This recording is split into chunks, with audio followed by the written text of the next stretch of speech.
Welcome to Garden Wise Adventures. My name is Malie, and today I'm going to do a little bit different of a garden tour.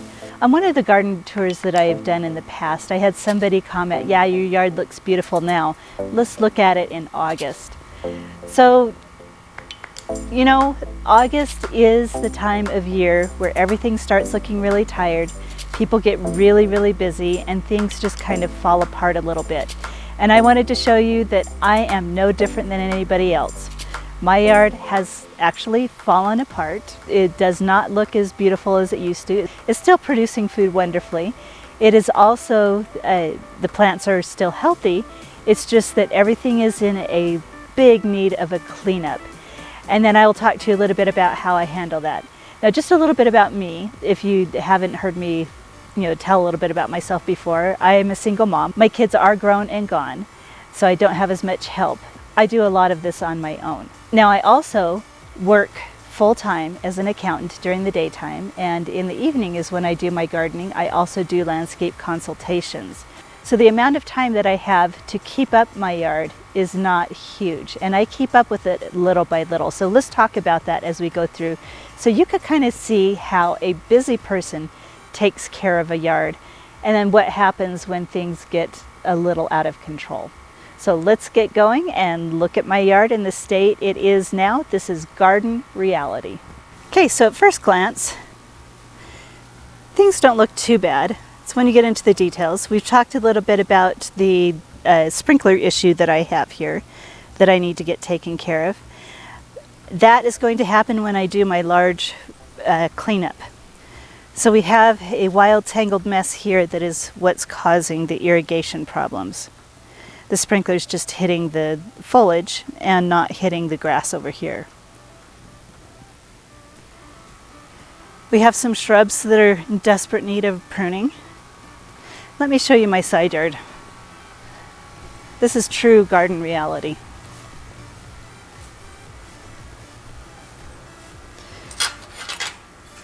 This is where my dogs used to live.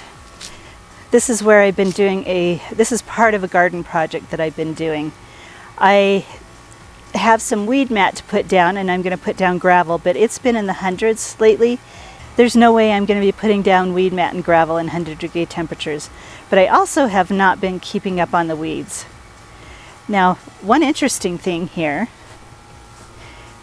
and part of the reason I haven't gotten rid of it, although I need to, is this right here, and it's flowering, and this weed over here. These are all part of my jujube trees. There's another one right here.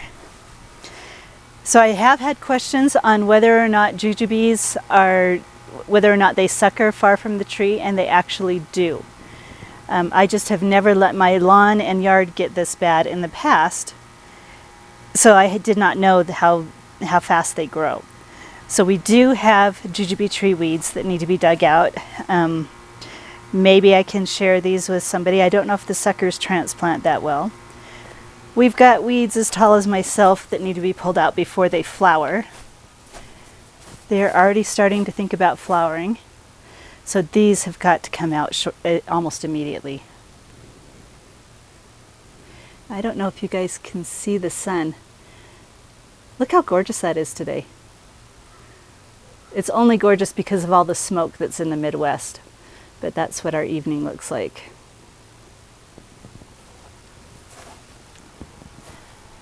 I have not come out here to adjust sprinklers in the side yard for the entire season. So we are getting dieback on the hill. This hill usually has dieback on it though, but not nearly as bad as this. My son did not mow it last time he mowed. So we've got cottonwood trees from the big cottonwoods in the back. So yeah, we definitely need to work on regular maintenance with mowing. This is the first year that it's been a problem.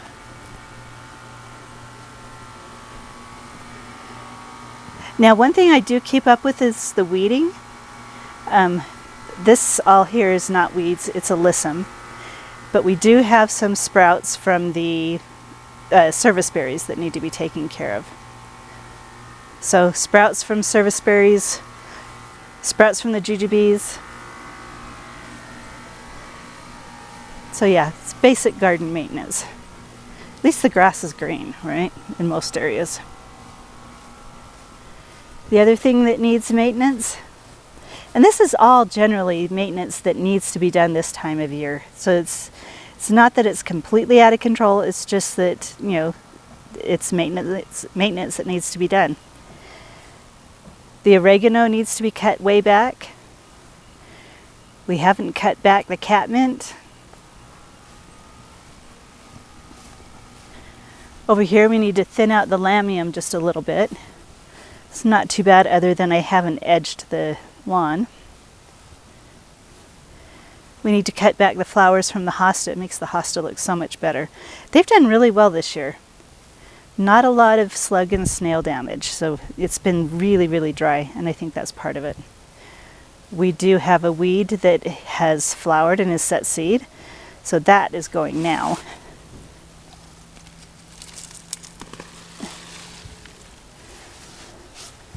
There. Not too bad, it's just one weed in there. We need to cut back the yarrow. It's been really great. We have one little yarrow in here that needs to be dug up in the fall when it gets cooler, and we're going to put it in my front yard in the new area. Now, the maintenance here, I've done all the weeding. It's basically all the dill that's spent and the lettuce that I've let go to seed. This is how I get my lettuce for next year, is I just let it go to seed, then I throw it in my compost bin, and that's what we get. So we've got dill, we've got lettuce that needs to be pulled up. We've got to get the heads off of these massive seed heads right here.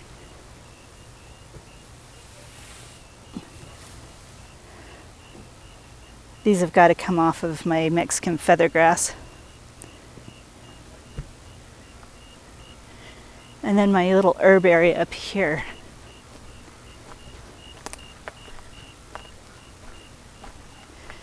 The tomatoes that keep getting drought stricken, I've really got to change up the soil in this bed. It's the soil in the bed that's causing the problems. But they're producing heavily, so I'm not complaining.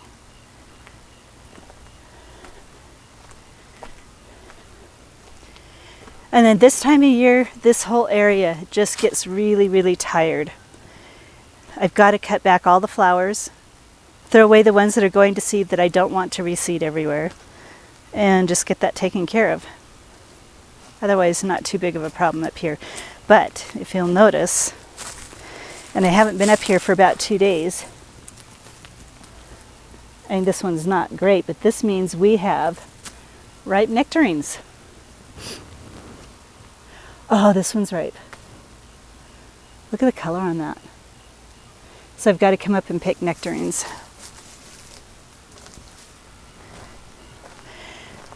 My hill is very, very self-sufficient. It's a wild, tangled mess, but I kind of like it that way, so there really isn't a lot of garden maintenance that needs to go on here. The only maintenance I do in here is in the spring, early spring. And I'll go back and cut back some of the trees and cut back some of the shrubs a little bit. Otherwise, we just leave it wild like that. It suppresses all the weeds, and I don't have to bring in more mulch for it. Okay, now maybe you can see this. One thing we've got to be really careful of, I don't know if you see my friend here. I could have walked right through her and gotten hit in the face, so now I've got to use maybe the weed that I pulled and get rid of her. Okay, so where is she? Right there. She's attached to the fence. So we're just going to break her web a little bit, let her climb back up into my shrub. That way I don't get hit in the face. Okay, now this front yard area is just basically a disaster. I haven't edged. I haven't cut back the lilies. The lavenders all need to be pulled out. A lot of people let echinacea go to seed because of birds, but it reseeds itself way too heavily, and the same with the black-eyed Susans. So those have got to be cut back before they go to seed and reseed. The seed heads have to be taken off the Mexican feathergrass. I've got to pull out the ground cherry that just never gets enough water. And there's a few weed issues in here. It's not too bad. I generally try to keep up with this. The way I keep up with my weeding is right after I get home from work, I'll come out and do a 5-minute weeding.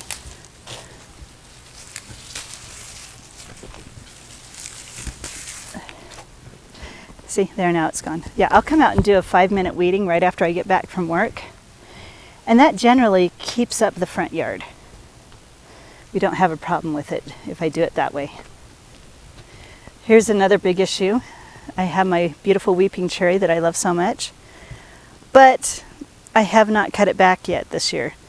I've got to cut it back so that it's not touching the ground. It's basically taken over this entire area. The main issue on this fence line through here is that the grapes will grow through the fence and completely take over the sidewalk. And I care for my neighbors, so what I do is, every few days or so, I'll just walk up the fence line and shove the grapes back inside the fence. And if there's any weeds, through here, I'll pull them at that time. So this has not been a big issue, but it would be if I ignored it. In here, this is part of my 5-minute weeding a day. And, it stayed pretty clean. This area is not too bad, but we do need to, I'm actually going to take out the daylilies. I'm not a fan of daylilies anymore because this is what they look like after they flower. They're not gorgeous except for when they're flowering. This area up here has stayed pretty clean because I weed it in my 5 minutes a day. I've got an almost ripe pawpaw. We only have 2 because of the late freeze that we had this spring. There's one there, and there's one there. I'm really excited about the fruit for those. And then, this basically just needs a little bit of a cleanup. We need to cut back the iris right here. Now the one place that has stayed pretty clean because it's new and I keep an eye on it really carefully and it hasn't had time to get overgrown is my new area. So this area, the maintenance has been pretty easy just because it's new. Part of the problem of not edging and not taking care of my lawn is now I have got weeds.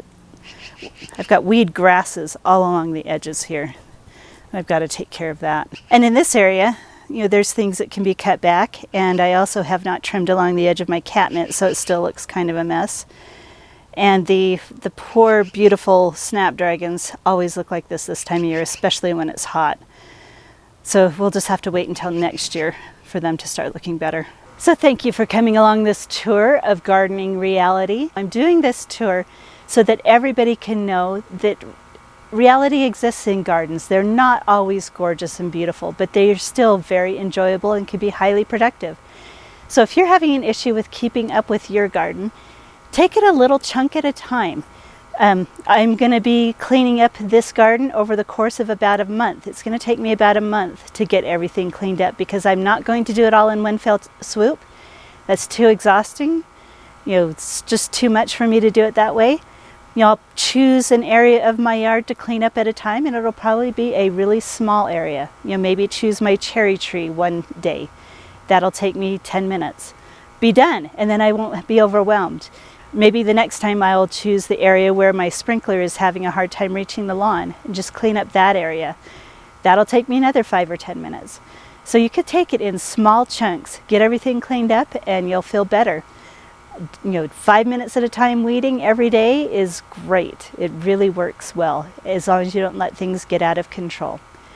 So I hope you've enjoyed my video today. And if you enjoy my videos, like and subscribe. Don't be overwhelmed with your garden, and have a wonderful garden adventure.